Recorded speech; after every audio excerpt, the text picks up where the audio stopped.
Hello, ഇവളുടെ പേര് Lisa എന്നാണ് കേട്ടോ. നമ്മുടെ വീട്ടിലേക്ക് ഇവള് വന്നിട്ട് 4 കൊല്ലമായി. നമ്മൾ ലിസക്കുട്ടീനെ റെസ്ക്യൂ ചെയ്തതാണ്. ഇവളുടെ അമ്മ എന്താ പറയുക, ആക്സിഡൻ്റ് ആയിട്ട് മരിച്ചുപോയി. അപ്പോൾ ഇവളെന്നെ അങ്ങനെ ഞങ്ങൾ തിരൂരിൽ റെസ്ക്യൂ ചെയ്തെടുത്താട്ടോ. ഭയങ്കര സ്നേഹം. ആളെ കാണാൻ നല്ല ഭയങ്കര ക്യൂട്ടായിട്ടല്ലേ. 4 വയസ്സായി തോന്നുന്നില്ലല്ലോ. എവിടെയെങ്കിലും പറയും എത്ര വയസ്സായി എന്നിട്ട് പ്രായം തോന്നുന്നുണ്ടെന്നൊക്കെ ചോദിക്കും. അതിന് അവസരം നമ്മൾ ലിസക്കുട്ടീനായിട്ട് വാക്സിൻ എടുക്കാൻ വേണ്ടി പോകാം കേട്ടോ. അപ്പോൾ നന്നായിട്ട് പറവും കാര്യങ്ങളൊക്കെ ഉണ്ടല്ലോ. അപ്പോൾ അതുകൊണ്ട് തന്നെ വാക്സിൻ എടുത്ത് സേഫ് ആക്കി വെക്കാമെന്ന് വിചാരിച്ചു. റിസ്ക് എടുക്കണ്ടല്ലോ. നമ്മുടെ മുന്നത്തെ 2 പെറ്റ്സ് ഇങ്ങനെ മരിച്ചു പോയി പെട്ടതിന് കുറവ് വന്നിട്ട്. അപ്പോൾ അതുപോലെ റിസ്ക് എടുക്കണ്ടല്ലോ വിചാരിച്ചിട്ടാണ് നമ്മൾ ലിസക്കുട്ടീനെ പോയിട്ട് വാക്സിൻ എടുക്കുന്നത്.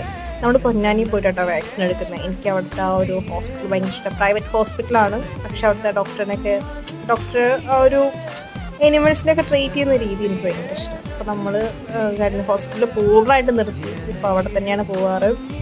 അപ്പോൾ നമുക്ക് ലിസക്കുട്ടീനെ വാക്സിൻ എടുത്തിട്ട് വരാം. അപ്പോൾ ശരി, ബൈ ബൈ.